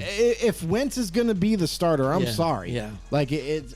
But I would say if Heineke somehow became the starter, then I would have easily taken the Commanders. I really believe in this team. Like if Heineke is the with quarterback. the way they are. Yeah, absolutely. All right, we've got the Jacksonville Jaguars. Oh, and Jesus. the Houston Texans. Jags have been playing better now, and it seems like. Oh my God, dude! This is a turning crazy the corner game. a little bit here, dude. But Houston again Oh. pulls out that victory against the Titans. Here, That was but- close, though. That was. No, close. it was, man. That was one of the ones I was hoping to get on that one, but this is an unwatchable game for me. I'm like, I could care less with this one, who wins with this one. So, but I think it's going to be close. But man, Houston at home still with the way that they've been playing, that's tough. I'm going to go with Jacksonville on this one, though. Why not? I'm going to go with the Jags on this one. Yeah, and that's the thing is, remember when we were talking about the Jaguars and how, Trevor Lawrence when he's the starter, their offense is difference. kind of clicking, and it's working, and we saw that, in this Jaguars team, and they're a team that's really playing. Listen, they got something to play for. They got to play for this division, and they got to maintain the number one spot in the division. So they definitely need this game, and against a Houston team that is actually a surprisingly competitive team. Yes, they're not winning games, but if you watch the games, you can see that they're in every single one. But I'm not a fan of the whole rotational quarterback thing. I don't know where Lovie Smith got this, and It's a Texan thing. It's got to be because it's happened throughout the franchise. Isn't every bad decision like a Texan thing now? could be. That could be a shtick. Yeah. It just could stick could there. be. Yeah. But I'm going to go with the Jaguars in this one. Visiting Houston, I do like Houston direction if they get rid of Lovie Smith and upgrade their team. But the Jaguars, I think they're farther ahead, and they're going to get it done here. All right, next we've got the 49ers and the Vegas Raiders here. Jared San Stidham getting Fran. to start. This one's an easy one here, too. San Fran, just because the funny thing is, too, this is what I don't get, because your team defense is the problem, too. Not very good. So what's Jared Stidham going to do for you on offense that's really going to elevate you to a win on this one? I don't think he's going to. So, San Francisco against his defense, you're throwing him into the wolves at this point. I don't get that, but... All right, San Francisco. You like San Francisco, Joe? All right, next let's move on to the Jets and There's Seattle. not much to say now, on this that one. is an interesting one. Some people have asked me about this one. What Oh, do you yeah, think? okay. There's been debate on this, too, in local radio, too, because we are stationed here in New York. People sizing the Jets defense against what this offense possibly could be here. But some truths here out of it. Kenneth Walker III has been banged up, and he hasn't been able to run like he was at a time to get this offense going. That's going to be the key here, because I think if he's able to get it going here and get the running game going for this team, then Seattle's got a really good chance to win this, especially being at home. That could be a decider for them. But the Jets, Mike White getting the start for them now too, which is plays better in their More hand. efficient. Yeah, He's more absolutely. efficient. And that defense, they've been doing well too. If it wasn't just for even that last minute against Detroit here, giving up that touchdown, that's a whole different situation too. So they haven't really been giving up a whole lot of points. So this is going to be a low-scoring game by two teams that still are on the bubble to try and need to do win. something here and still need it drastically. But for me, again, oh man, I might just side with Seattle because they're at home. Because again, they're just that much tougher there.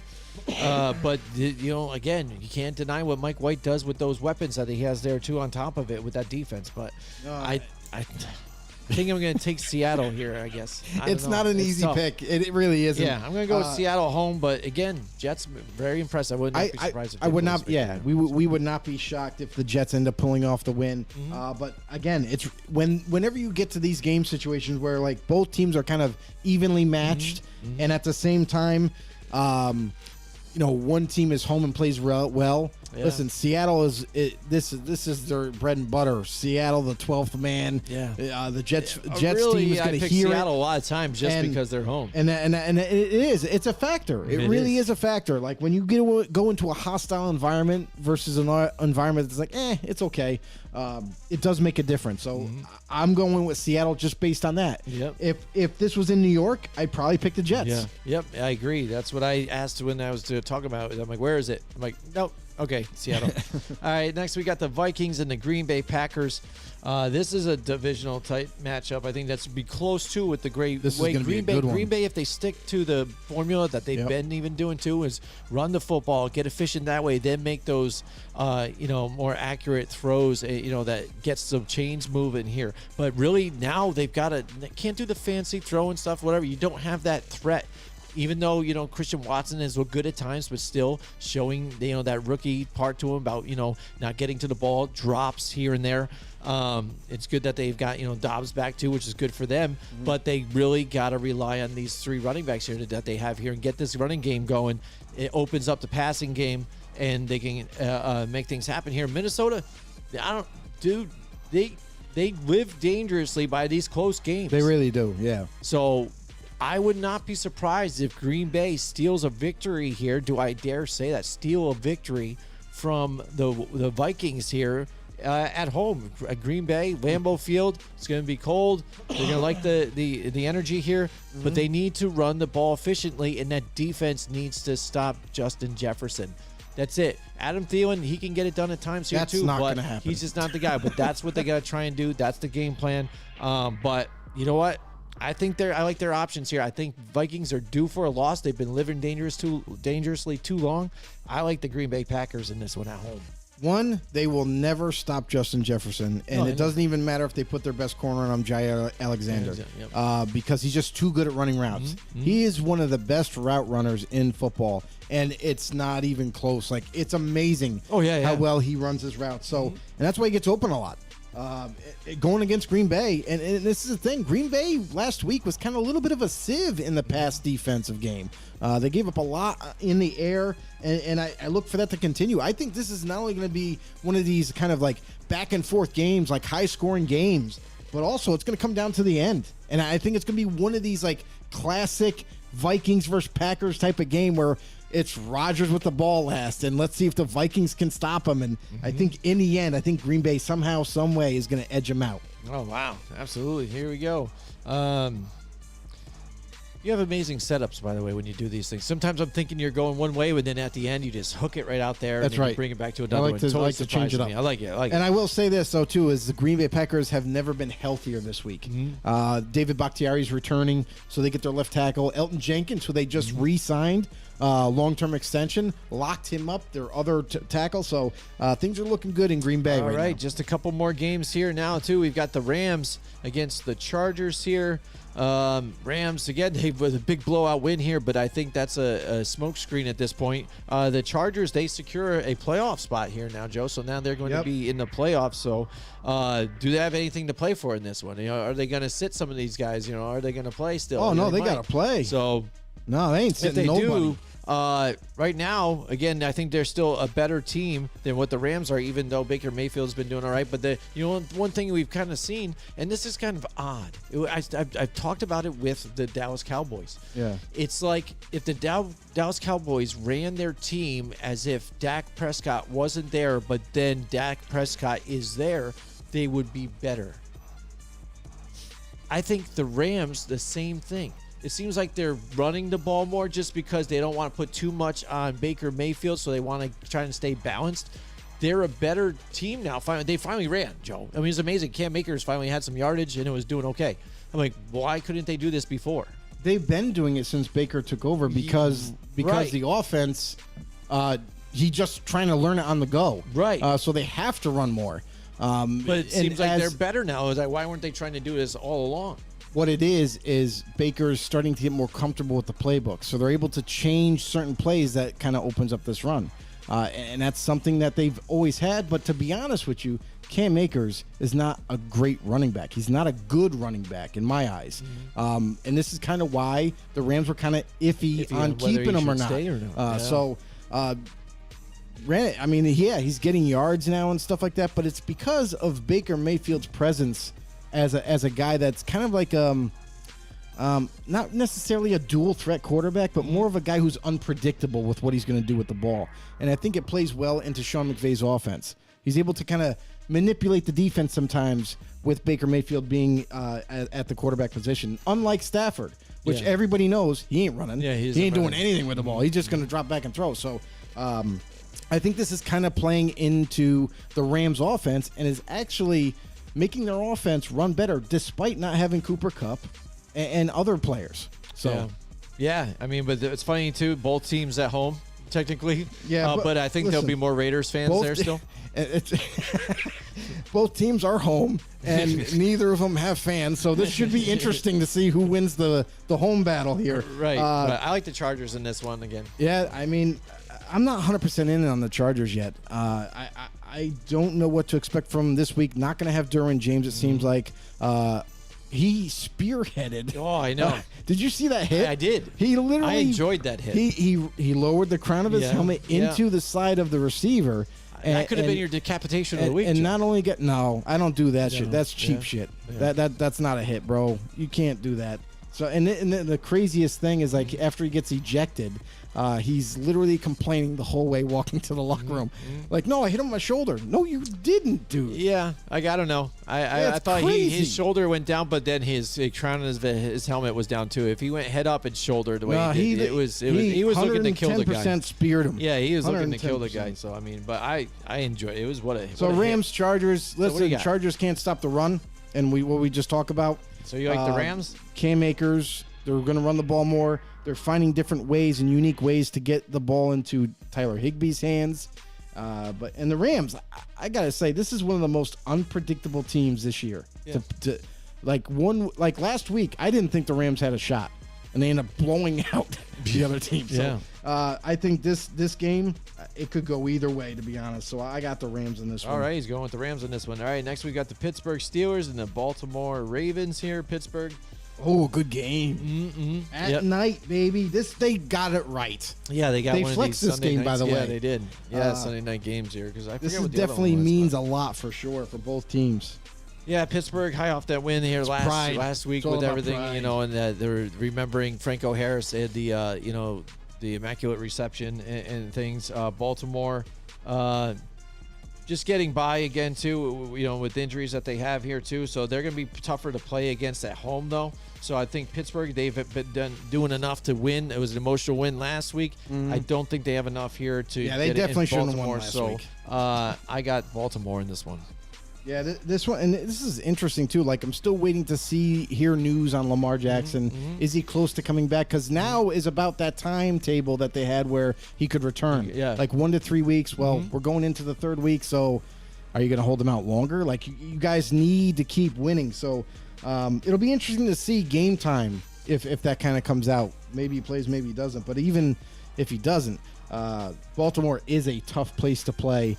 It is not very easy, and Pittsburgh is still playing for something. They're hoping that they can kind of keep this momentum that they got going with Pickett as a quarterback. But Baltimore, I feel like this is kind of where they kind of derail Pittsburgh. I think Baltimore's defense is not only one of the better defenses in the league, it's gotten stronger with Roquan Smith in the middle. I think Baltimore gets this win. All right, here finally now Monday Night Football. We've got a good matchup here finally, too, for a Monday Night Football game as well. Exciting. Listen, they went back to back. Yeah. They got the Sunday night game good. They got Monday night kicking. Yeah, it's good. It's right at the end of the season, getting right into playoff time, Joe. So it's cool. In the Buffalo Bills, again, they want to secure that number one spot, just like when you talked about with the Chiefs. Unfortunately for the Chiefs, it looks like they got a little easier road, at least right now. And Cincinnati's been playing really well too. At first, in the beginning of the season, started off a bit slow, trying to get some tread, but now it seems like they're rolling pretty well here too.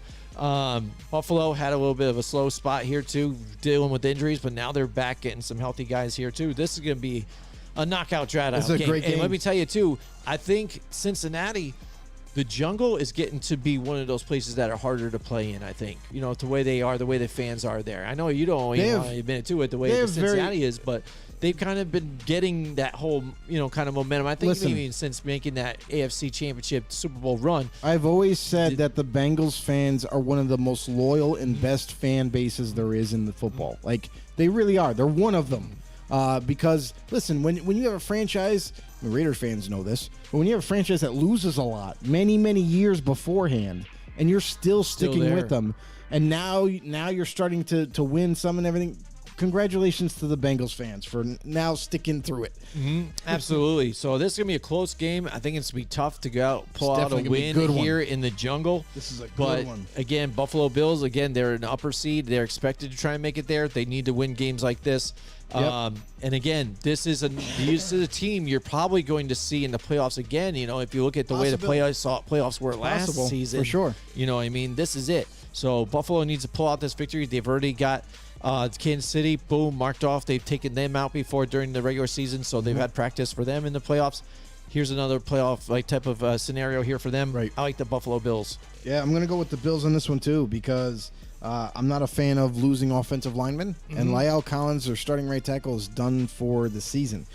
So that to me is a big chink in their offensive line, and I look for the Bills to expose that this week and get after Joe Burrow in passing situations. So great game. I feel like it can go either way. There's no doubt about it. Both teams are more than equipped to take on each other. But I got Buffalo going into Cincinnati and stealing the win. There you go. Absolutely. So there's our picks Circle for the the wagons. week. We got the picks competition going on again. Losers got to drink that thing at the end of That the thing. season. Absolutely full of liquor. It's going to be crazy. Shout out to Obi-Wan Kenobi's in the house with us tonight. Hey, what's going on, Obi-Wan? Have we talked about the benching of Carr yet? Yes, we actually have earlier in the show. Yeah, but we can talk about it And again if you how wanna bring it up. Why not? ridiculous it is. What do you got out there, Obi-Wan? What do you Obi-Wan, think? how do you Grace feel us about it? with your presence here and your knowledge We here? have talked about it. Greatly disappointed with some of these teams' decisions late in the season. You got to wonder. Like, I'm sorry. Derek Carr, and technically the Raiders are not out of it yet. Yes, they need help. Yes, they got to win out. But nonetheless, there's a chance. He goes, the force is with Carr, not with McDaniels. There you go. I guess that is the perfect way to sum it up. Obi-Wan, thank you, There you go. for your Jedi mind tricks. Thank you. Maybe you could actually do your Jedi mind tricks on Mark Davis right now and convince him to fire McDaniels. That would be great. But yeah, I mean, we talked about it earlier in the show, and honestly, it just doesn't make any sense for the Raiders right now. Like, I could understand if they were completely out of the playoff race and they're like, we're going to conserve Carr, we're going to sit him down, and we're going to just play the backup. You know what I mean? And play Stidham and finish out the season and keep Carr healthy. Yeah. That I would get. But the fact that they still have a shot and you're playing one of the best defenses in the league right now against the Niners. Yeah. You need everybody, all hands on deck. You Yeah. need everybody that is the best player on the football field. You cannot take away from that. He said, Mark Davis, this is not the head coach you're looking for. Yeah, you're absolutely right, bro. And that's the crazy thing. Is not only he's made bad decisions after bad decisions, he's been the only one calling the plays all season. And very questionably in certain situations. So for that to be said, and for when you see Nathaniel Hackett get the axe, and you look at McDaniels, and some people are scratching their heads and be like, how does this guy still have a job yet? Why isn't he gone? So a lot of people are confused about this. Not only the decision with benching Carr, but now what does that mean for the Raiders in the future? Like, Right, because are they moving on from scratching him? situation altogether. Because again, that means his job maybe is at question here. Mm-hmm. But is it because of you're trusting in the head coach to make that decision now and say, all right, Josh, whatever you want, Right. You think Carr's not it? I'm with you. So is Mark Davis supporting everything that Well, Josh McDaniels that's is the problem doing right there. Is now? that Mark is not a football guy. He doesn't know football like his father. Oh yeah, I know. So he might be easily, manipulated into thinking like, hey, yeah, no, this guy's not ours. We're going to move on from him. Okay, sure, why not? He reminds You know? me of the supervillain son in yes. Despicable Me, doesn't he? He's totally that one. He wants to be the one, and you just can't. He get it. said Carr has said many times he's executing reads exactly how McDaniels wants him to. Yeah, you're right. Yeah. He has said that. He's done a phenomenal job, I think, especially for a guy who's learned multiple offenses and being able to dial in and play at a high level. What do you want? What do you want from the guy? Like, listen, everybody's going to point to this year being one of Carr's worst years ever. And, he's the reason why the Raiders. No, you don't have a very good defense. You got a couple of really good players on defense. But other than that, you don't have much of one. And we've seen the Raiders put points on the board, and then the defense can't support them and shut teams down. So this is just, it's a big mess right now in Vegas. I don't know how it's going to shake out. Hopefully, when all the smoke clears, Carr is still the franchise quarterback for next year and in the future. But there's a lot of big ifs and variables that we have to kind of wait out. And it is, like you said, a questionable time because, again, for a new coaching staff that comes in and then you've got new players, too, like where Davante Adams has said, I came here because of Derek Carr. Yeah. And we still have a chance to make the playoffs. Right.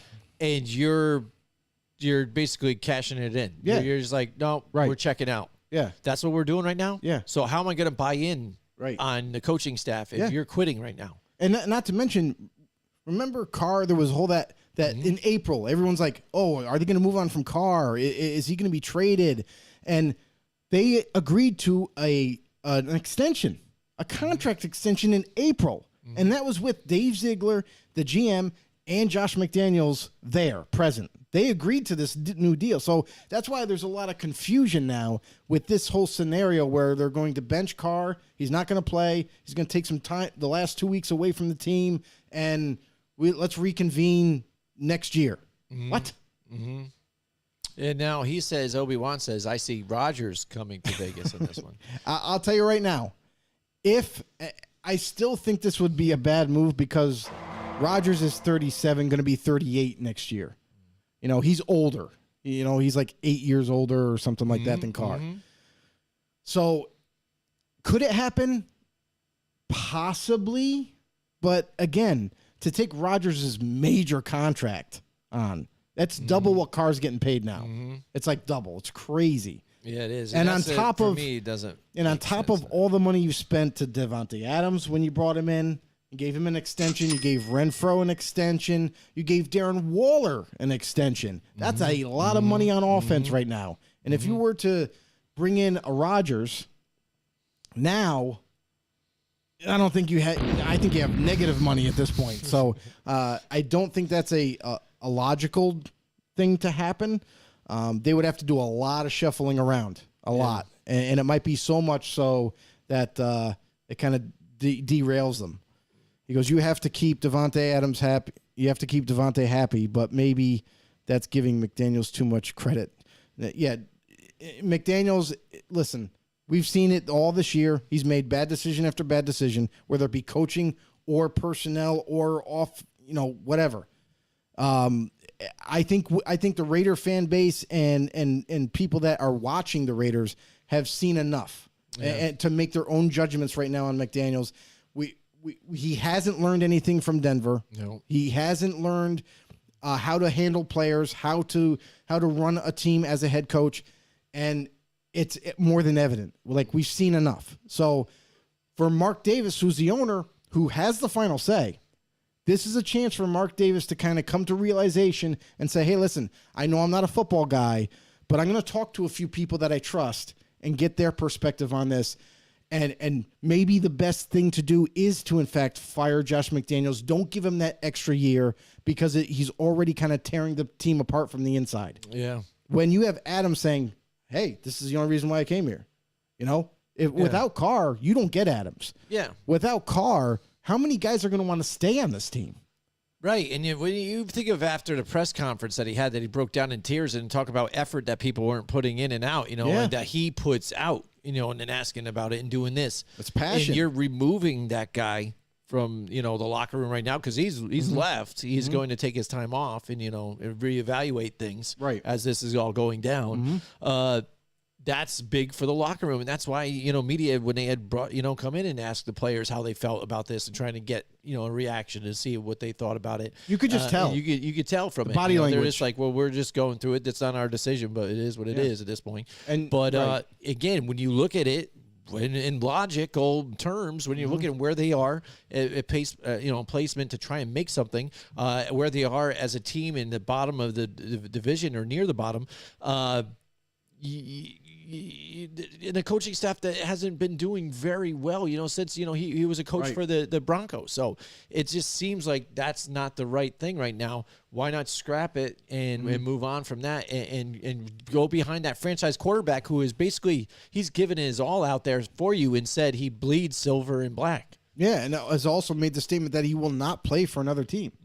And so he- there goes your and trade, said, right. whatever. And And as you might get your listen, trade he- value. Yeah, and people have asked him like about that whole rumor mill last year about being possibly traded. And he goes, "Listen, this is the only place I want to be. This is the only place I want to play." He goes, "If it came down to it, I would retire." Yep. He said, "I don't have to play anymore." He goes, "This is the only team I want to play for, and if it's not the Raiders, I'll retire." So I mean, And if- they've got a lot of different decisions to make too. It's- Because it's again, crazy. this might have implications when they talked about it too with the Josh Jacobs situation. Does Devontae Adams, if all of a sudden Derek Carr isn't a part of this team Wants out. anymore, I want out. Yeah. Ding, ding, ding, ding. Knock the door. I want out. Yep. Send me somewhere else. Mhm. Then where does he go? That could turn into a whole thing. And then now, again, does Mark Crazy, Davis bro. want something like that now? No, You and know what that's I the mean? thing is, That's like, a bigger situation. because this move right here, if in fact it is going the way we think it's going to go, it's not only a very impactful decision, but it is so devastating, I feel like, to the organization at this moment in time that it is going to derail all the momentum and all the all the progress. all the progress. Thank you. Yeah, no problem. That, I'm here for you. That they I appreciate that, bro. All the progress that they've came up to, and it's devastating now to a fan base because not only this, you've already kind of pissed off the locker room because you can tell by their body language and how they're answering questions. They're trying not to say too much. They're trying to be careful with their words. But at the same time, like you could just, when you watch them talk, they're like so fed up. They're like, they had it. They can't stand the play calling. They can't stand the direction that they're going when they thought for sure they were going to be a competitive and winning team to where they're at now. And with better players on offense, like they just can't believe it. So the coaching staff alone, and I'm saying this offensively and defensively, has been putrid, has been terrible for this team. Nothing has gotten better. It's actually gotten worse. So the crazy thing is, like, a lot of Raider fans, I know when Rich Bisaccia last year was still in the talks Interim of possibly role, staying, if Rich Bisaccia ends up, if Mark Davis decides to keep him as coach, he keeps Gruden's offense, nothing changes, but you get Adams. Now that offense that did so well last year with minimal talent, you add Adams to that team. I mean, who knows what could have happened?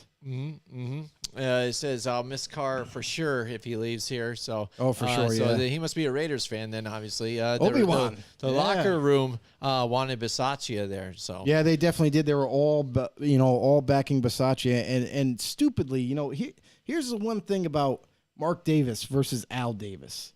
I don't think Mark actually learned enough from Al because Al was a football guy. He knew the ins and outs of the NFL.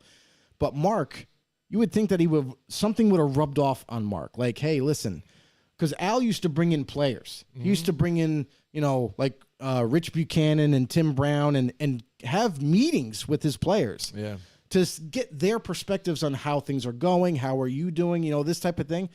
Mark, I don't think, does that. And I think it would be a huge deal if he brought in Derek Carr right now to get his honest opinion on everything and how it's transpired, how the team is feeling. Same thing with Jacobs and Devontae, and really get a sense for behind the scenes behind the closed door of his office, where he could probably get some honest opinions, not biased ones and not predetermined ones, to where he might get a sense of like how McDaniels is handling the team, and that could really kind of really help him with the grasp of decision what's here. going on really down when it's all there. But A lot of turmoil going on, and it's crazy that we're hearing all this now around week 17, end of the season right. here. It's crazy, but dude. it's nuts that it's happened so quickly here at the end of the season, Joe. It Just wait till seems like next it just week. started, but yeah. So it's been exciting. This is it for us for this Yes, sir. week. Happy New Year to everybody out there. We're going to be joining Happy you New next Year. year, and we're going to make some more switches to our show again.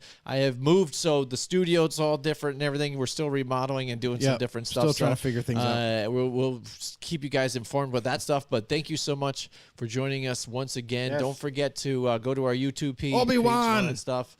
May And, the Force be with you. Thank be you, with Obi-Wan. you. Absolutely. Thanks for chiming in, bro. All right. Thanks so much, and we'll see you guys next time. Join us next week from 8 till 10 Wednesday nights for more Football on the Know with Jim and Joe.